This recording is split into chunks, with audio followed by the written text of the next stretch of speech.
অন্নপূর্ণা ভান্ডার ৩,০০০ টাকা। Form fill আপের সম্পূর্ণ কাজ 2026।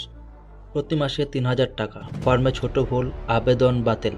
বন্ধুরা, অবশেষে শুরু হয়ে গেছে বহু প্রতীক্ষিত অন্নপূর্ণা ভান্ডার প্রকল্পের ফর্ম ফিল আপ।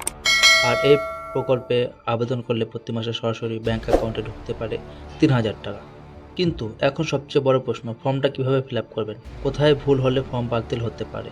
কোন কোন ডকুমেন্ট লাগবে? আর কারা এই টাকা পাবেন? কারণ একটা ছোট ভুল আর আপনার আবেদন সরাসরি রিজেক্ট।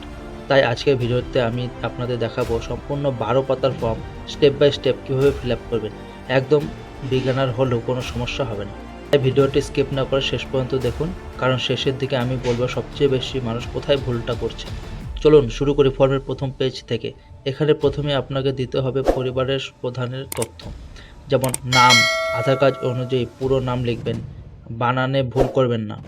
জন্ম তারিখ, ডেট অফ বার্থ একদম ঠিকঠাক দিতে হবে, ভুল দিলে ভেরিফিকেশনের সমস্যা হতে পারে। জেন্ডার, পুরুষ, মহিলা অথবা অন্যান্য, যেটা প্রযোজ্য সেখানে টিক দিন। আধার নাম্বার, এখানে 12 ডিজিটের আধার নাম্বার বসাতে হবে, খুব ভালো করে মিলিয়ে লিখবেন। ডিজিটাল রেশন কার্ড, আপনার ডিজিটাল রেশন কার্ড থাকলে নম্বর এবং ক্যাটাগরি লিখুন। ফ্যামিলি মেম্বার, পরিবারে মোট কতজন সংখ্যা আছে সেটাও দিতে হবে। সবচেয়ে গুরুত্বপূর্ণ, স্থায়ী ঠিকানা। অনেকেই বর্তমান ঠিকানা দিয়ে দিচ্ছেন, এটা করবেন না। যে ঠিকানা সরাসরি রেশন কার্ডে আছে সেটাই লিখবেন। মোবাইল নাম্বার, সক্রিয় মোবাইল নাম্বার দিন, কারণ ভবিষ্যতে ভেরিফিকেশন কল আসতে পারে। এবার আসি ফ্যামিলি ডিটেলসে। এখানে পরিবারের প্রত্যেক সদস্যের নাম লিখতে হবে, যেমন স্বামী, স্ত্রী, সন্তান, বাবা, মা। এছাড়াও লাগবে জন্ম তারিখ, আধার নাম্বার, পরিবারের প্রধানের সাথে সম্পর্ক। এবার আসি ভোটার কার্ড অংশে। এখানে আপনাকে এপিক নাম্বার অর্থাৎ ভোটার কার্ড নাম্বার লিখতে হবে। অনেকেই অ্যাসেম্বলি, কনস্টিটিউয়েন্সি ভুল লিখছেন। আপনার ভোটার কার্ডের পিছনে অথবা ভোটার লিস্টে এই তথ্য পাওয়া যাবে। এবার আসি সবচেয়ে সেন্সিটিভ অংশে। যদি আপনার SC, ST অথবা OBC সার্টিফিকেট থাকে তাহলে সার্টিফিকেট নাম্বার অবশ্যই লিখবেন, না লিখলে জেনারেলের টিক দিন। এবার আসি সম্পত্তির তথ্যের দিকে। এখানে ভুল তথ্য দিলে আবেদন বাতিল করা হতে পারে। বাড়ির ধরন, জমির পরিমাণ, পাকা ঘর কয়টি আছে, 4 চাকা গাড়ি আছে কিনা, সব কিছু সঠিকভাবে দিতে হবে। অনেকেই ভাবছেন এগুলো দিলে কি আবেদন বাতিল হবে?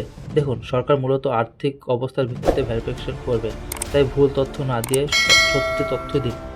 এবার আসি হোম সেকশনে। আপনি কি কাজ করেন সেটা এখানে লিখতে হবে। চাকরি, ব্যবসা, দিনমজুর, কৃষিকাজ, বেকার, যেটা প্রযোজ্য সেটা লিখুন। এরপর পরিবারের মোট মাসিক বা বার্ষিক আয় উল্লেখ করতে হবে।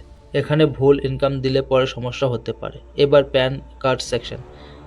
আপনার প্যান কার্ড থাকলে নাম্বার লিখুন, পরিবারের অন্য সদস্যের প্যান কার্ড থাকলে সেটাও লিখতে হবে। এবার আসি সবচেয়ে গুরুত্বপূর্ণ অংশে, ব্যাংক অ্যাকাউন্ট ডিটেলস, কারণ এই অ্যাকাউন্ট প্রতি মাসে টাকা ঢুকবে ৩,০০০ টাকা। তাই এখানে ভুল করা মানে পেমেন্ট আটকে যেতে পারে। Bank name, branch name, account number, IFSC code সব কিছু পাসবুকে লেখা থাকবে এবং সেখান থেকে দেখে লিখতে হবে। বিশেষ করে IFSC কোড ভুল করবেন না। আর অবশ্যই খেয়াল রাখবেন ব্যাংক অ্যাকাউন্টটি আধার লিঙ্ক করা আছে কিনা। সবশেষে ফর্মের 12 নম্বর পেজটি আপনার ফর্ম ফিল আপ করতে হবে না, এটা অফিসের আধিকারিকরা ভেরিফিকেশনের সময় পূরণ করবেন। আর যদি আপনার সমস্ত তথ্য সঠিক থাকে তাহলে ভেরিফিকেশন কমপ্লিট হওয়ার পর প্রতি মাসে সরাসরি আপনার অ্যাকাউন্টে আসতে পারে 3,000 টাকা। তাই ফর্ম ফিল আপ করার সময় একদম তাড়াহুড়ো করবেন না। ভিডিওটি যদি আপনার সামান্য সাহায্য করে থাকে তাহলে একটা লাইক দিন, আর আপনার আশেপাশের মানুষদের কাছে ভিডিওটি শেয়ার করুন যাতে তারা ভুল না করে। এছাড়াও যদি কোনো প্রশ্ন থাকে কমেন্টে লিখে জানান। আর এই ধরনের সরকারি প্রকল্পের আপডেট সবার আগে পেতে এখনই চ্যানেলটিকে সাবস্ক্রাইব করে বেল আইকনটি প্রেস করে দিন। ধন্যবাদ।